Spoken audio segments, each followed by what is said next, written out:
Émission spéciale en direct depuis le Mémorial de Caen, à l'occasion des concours de plaidoirie pour les droits de l'homme.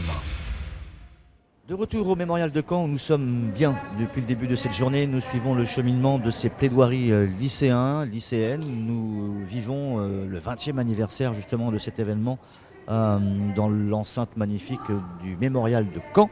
Et nous recevons ici à notre plateau les différents lycéens et lycéennes qui sont passés après leur plaidoirie, qui ont vécu l'épreuve du feu, comme on dit. On accueille Maxime Imbert, qui nous vient de la région lyonnaise, ou plus particulièrement de la région stéphanoise, je sais pas, ou le Forez peut-être. Je suis vraiment entre Rhône-Alpes et Auvergne. Voilà. D'accord, un petit village qui s'appelle Saint-Symphorien sur Soise.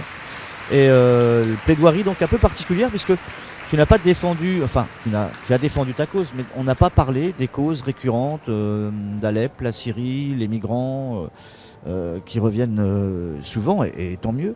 Là c'est plutôt la défense de l'art. Alors je dirais l'art de la guerre, tout le monde le connaît et le maîtrise malheureusement, et là c'est plutôt l'art de la paix. En fait, est-ce que l'art peut rétablir peut-être une paix, qu'elle soit psychologique, artistique? Là c'est plutôt une paix culturelle c'est une histoire qui dure et qui perdure dans le temps, puisqu'on a parlé un peu de colonisation pour t'avoir écouté, et on a parlé d'Afrique. Alors le titre, et si la Tour Eiffel se trouvait à Porto Novo? Alors Porto Novo, déjà il faut plutôt situer où ça se trouve. C'est une capitale? Effectivement, c'est la capitale du Bénin, qui est un pays qui se situe juste à côté du Togo. D'accord. Alors là j'ai l'impression que tu as parlé de la colonisation sournoise au travers de l'emprunt à très long terme d'œuvres d'art qui perdurent comme ça dans les musées, pour complaire un peu déjà les régisseurs des musées. On est content d'avoir des œuvres surtout africaines. Et là tu dis stop, il faudrait peut-être, là on prend le Bénin comme exemple, les redonner à ces pays-là pour pouvoir rétablir une espèce de paix, c'est ça? Tout à fait, effectivement, je trouve que ces œuvres d'art Est-ce que le Bénin les réclame déjà, les œuvres? Oui, le Bénin réclame ces œuvres d'art, donc à partir d'une requête qui a été faite auprès du musée d'Orsay pour récupérer notamment les ricades, voilà, qui sont des sceptres. D'accord. Et c'est ce qu'on appelait autrefois l'art nègre, non? C'est ça Oui, en partie, c'est ça. Que certains ont amené lorsqu'on était des colons et qu'on vivait sur ces territoires-là, on emmenait ça chez soi. C'était des biens particuliers qu'on a ensuite revendus à des musées. Oui, voilà, c'est quand même plus que des biens particuliers, c'est vraiment des sceptres royaux.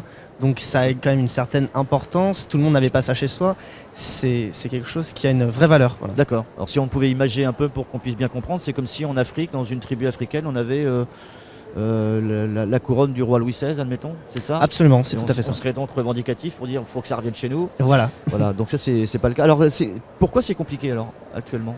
C'est très compliqué. C'est compliqué depuis longtemps déjà. Oui, c'est clair. C'est compliqué parce que personne ne répond. Voilà, tout simplement, personne ne répond. Le Bénin a émis une requête, mais personne ne semble l'entendre.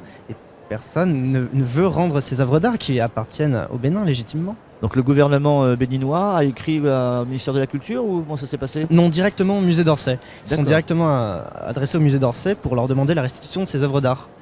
Et depuis, d'accord. Et le musée d'Orsay estime que ces œuvres d'art sont françaises, c'est à nous, il ne faut pas les rendre? Et justement, on ne connaît pas la position du musée d'Orsay quant à la propriété de ces œuvres. D'accord. Mais c'est clair que ce n'est pas légitime. Qu'est-ce que ça... Là, on va dire que ce n'est pas véritablement un cas de guerre diplomatique, mais qu'est-ce que ça pourrait engendrer comme conflit ou comme chamaillerie entre les deux pays actuellement? Très honnêtement, une animosité. Une animosité, sachant que le Bénin est quand même un pays qui est en cours de développement, il est en train de se développer. On peut penser que dans les années à venir, dizaines d'années à venir, ce sera un jour peut-être une puissance. Il faut l'espérer.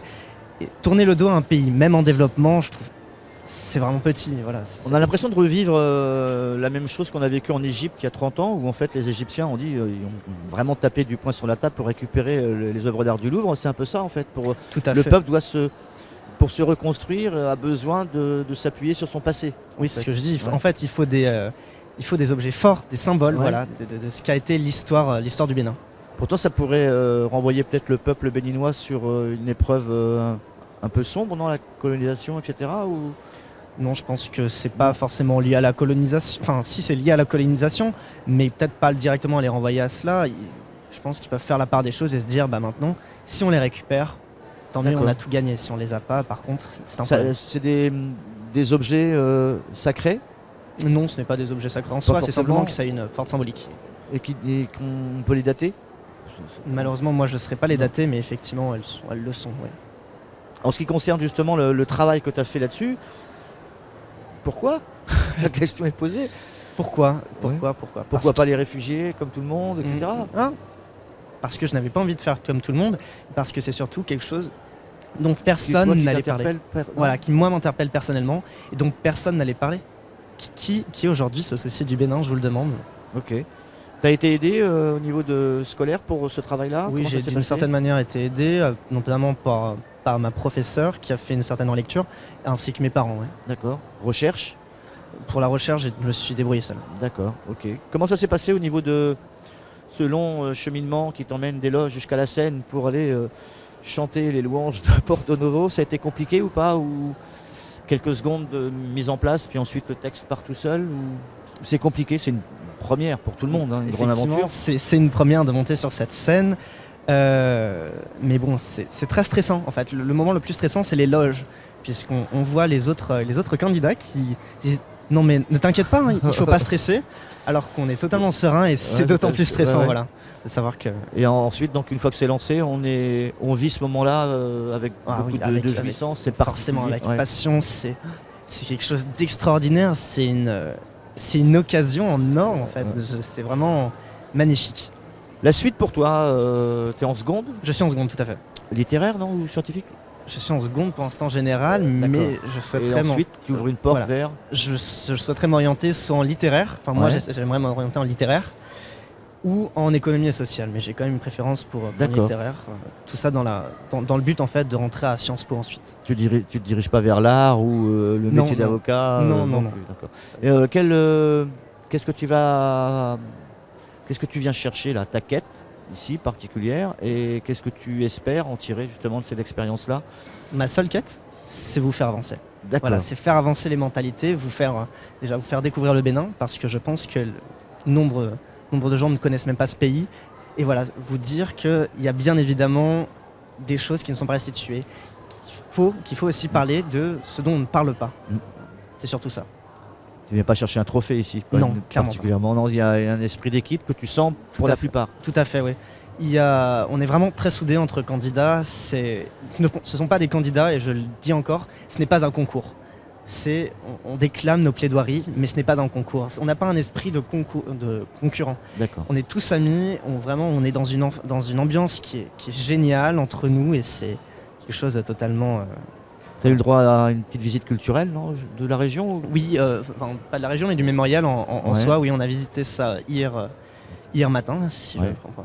Donc, En voilà. privilégié alors. Voilà, c'est ça, on était tout seuls du coup. Non, Et on ensuite n'était pas tout seul, il y avait certaines classes. Mais Et ensuite, c'est les plages du débarquement? les plages, pardon, c'est demain. Oui, effectivement. Demain? Et tu repars dans ta région? Je vais repartir dimanche Tu soir. repars dimanche, ok. Bah écoute, on te souhaite le meilleur, Maxime, pour la suite des aventures. Eh bien, Et je vous puis, remercie. merci d'avoir accepté notre invitation. Merci à à très vous. vite. Salut, au revoir.